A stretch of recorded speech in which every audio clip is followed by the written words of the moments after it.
भारत में घुसपैठिया शब्द कोई नया नहीं है, लेकिन हाल ही के सालों में ये शब्द भारतीय राजनीति के केंद्र में आकर न केवल आंतरिक सुरक्षा बल्कि सामाजिक ताने बाने, जनसांख्यिकी बदलाव और सरकारी प्रणालियों की चुनौतियों पर भी व्यापक बहस को जन्म दे चुका है।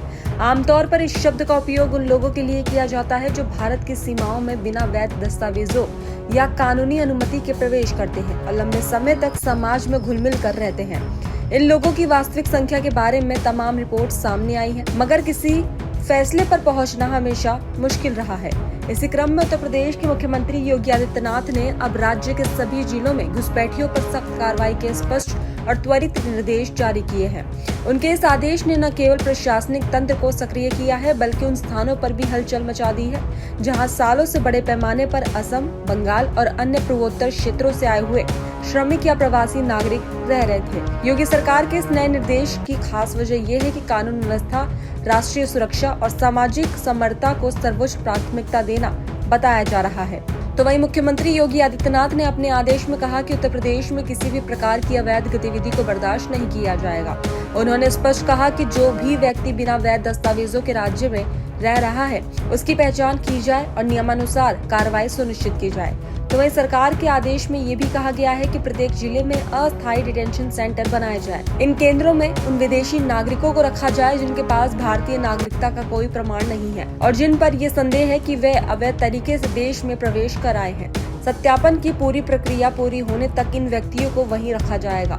इसके बाद निर्धारित प्रक्रिया के तहत ऐसे लोगों को उनके मूल देश वापस भेजने की कार्रवाई की जाएगी। तो वहीं कई सालों से यूपी सरकार का दावा रहा है कि राज्य में बड़ी संख्या में अवैध बांग्लादेशी, रोहिंग्या और पाकिस्तानी नागरिक रह रहे थे। 2019 में हुए एक सर्वे का हवाला देते हुए कहा जाता है कि उत्तर प्रदेश में करीब 10 लाख से ज्यादा घुसपैठियों की मौजूदगी का अनुमान लगाया गया है। हालांकि ये संख्या आधिकारिक तौर पर किसी एकल सरकारी दस्तावेज में पुष्ट नहीं की गई है, फिर भी विभिन्न रिपोर्ट्स में ये मुद्दा बार बार सामने आता रहा है। तो वहीं इनमें से कई लोग कथित तौर पर पश्चिम बंगाल और असम की ओर से सफाई, निर्माण, होटल, घरेलू कामकाज और अन्य श्रम आधारित क्षेत्रों में रोजगार लेकर उत्तर प्रदेश में बस गए हैं। लखनऊ, गाजियाबाद, नोएडा, बरेली, कानपुर, गोरख और मेरठ जैसे शहरों में इनकी संख्या बड़ी होने की आशंका पहले भी जताई गई है। तो वहीं पिछले कुछ महीनों में नगर निगमों और स्थानीय निकायों ने ऐसे लोगों का सत्यापन अभियान भी तेज कर दिया है। कई लोगों ने खुद को असम का रहने वाला बताया, जबकि सत्यापन के दौरान पाया गया कि उनके दस्तावेज हाल ही में बने हैं या संदिग्ध परिस्थितियों में बनाए गए हैं। कई के पास आधार कार्ड, राशन कार्ड, निवास प्रमाण पत्र, बैंक खाते भी मौजूद पाए गए, जिससे ये पता लगाना मुश्किल होता जा रहा है कि कौन वास्तविक भारतीय नागरिक है और कौन नहीं। तो वहीं नगर निगम की कठोरता के बाद लखनऊ और अन्य शहरों में सफाई से जुड़े कामों से जुड़े कई लोग वापस असम या बंगाल जाने लगे हैं। प्रशासन का मानना है कि इन लोगों में कुछ संख्या अवैध घुसपैठियों की हो सकती है, जिनके पास वैध दस्तावेज नहीं है और सत्यापन में पकड़े जाने का डर है। तो वहीं जैसे ही यूपी सरकार ने डिटेंशन सेंटर बनाए जाने का आदेश जारी किया, कई जिलों में इसकी चर्चा तेजी से फैल गई। अनुमान लगाया जा रहा है कि आने वाले दिनों में इन केंद्रों में उन सभी संदिग्ध बाहरी नागरिकों को भेजा जाएगा जिनके दस्तावेज स्पष्ट नहीं है या जिनकी पृष्ठभूमि की पुष्टि नहीं हो पा रही है। तो वहीं राजनीतिक एक्सपर्ट्स का मानना है कि ये कदम राज्य की प्रशासनिक व्यवस्था को और ज्यादा कठोर और संगठित बनाएगा।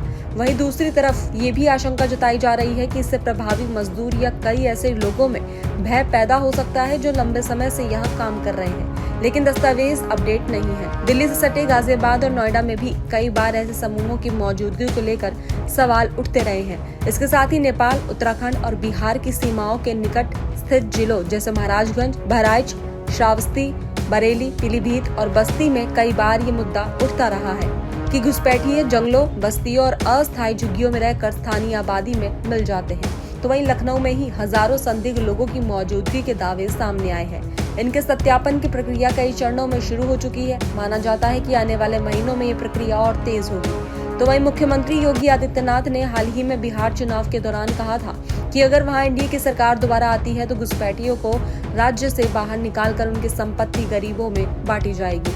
उनका कहना था कि उत्तर प्रदेश में जिस तरह माफिया और अवैध कब्जेदारों के खिलाफ बुलडोजर कार्रवाई की गई, उसी तरह बिहार में भी कानून व्यवस्था को सख्त बनाना आवश्यक है। उन्होंने ये भी कहा कि उत्तर प्रदेश की जनता ने उन राजनीतिक दलों को खारिज किया है जो इस मुद्दे पर भ्रम फैलाते हैं और इसके बावजूद वही लोग बिहार में जाकर बयान देते हैं कि नाम बदलकर कौन सी राजनीति की जा रही है। उनके अनुसार यूपी ने राम मंदिर, काशी विश्वनाथ धाम और प्रयागराज में महाकुंभ जैसे विकास कार्यों से अपनी नई पहचान स्थापित की है। इसलिए प्रदेश की छवि बदलने के लिए ये सब आवश्यक था। तो वहीं इस समय देश के 12 राज्यों में SIR चल रही है। यूपी भी उन्हीं राज्यों में शामिल है। तो वहीं विपक्ष का आरोप है कि SIR की प्रक्रिया को कुछ राज्यों में इस तरह इस्तेमाल किया जा रहा है जिससे गरीब, वंचित और अल्पसंख्यक समुदाय के मतदाताओं को सूची से हटाया जा सके। तो वहीं पश्चिम बंगाल में तो ये मुद्दा बड़े राजनीतिक संघर्ष का रूप ले चुका है, जहां अक्सर मतदाता सूची में फर्जी नाम जुड़े होने के आरोप लगते रहे हैं और अब SIR के दौरान बड़ी संख्या में नाम हटाए जाने से विवाद और बढ़ गया है। तो वहीं यूपी सरकार के सख्त निर्देशों के बाद अब ये देखना महत्वपूर्ण है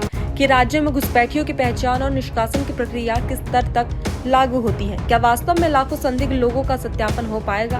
क्या जिला प्रशासन के पास इतनी क्षमता, मानव बल और डेटा है कि इतनी बड़ी जनसंख्या की जांच समय पर कर सके? और क्या डिटेंशन सेंटर इतने बड़े पैमाने पर लोगों को रखने में सक्षम होंगे? तो वहीं इन सवालों पर आने वाले महीनों में नजर रहेगी। फिलहाल इतना तय है कि योगी सरकार के इस फैसले ने राज्य के प्रशासनिक ढांचे, राजनीतिक माहौल और प्रवासी आबादी में तनाव और सक्रियता दोनों ही बढ़ा दी है।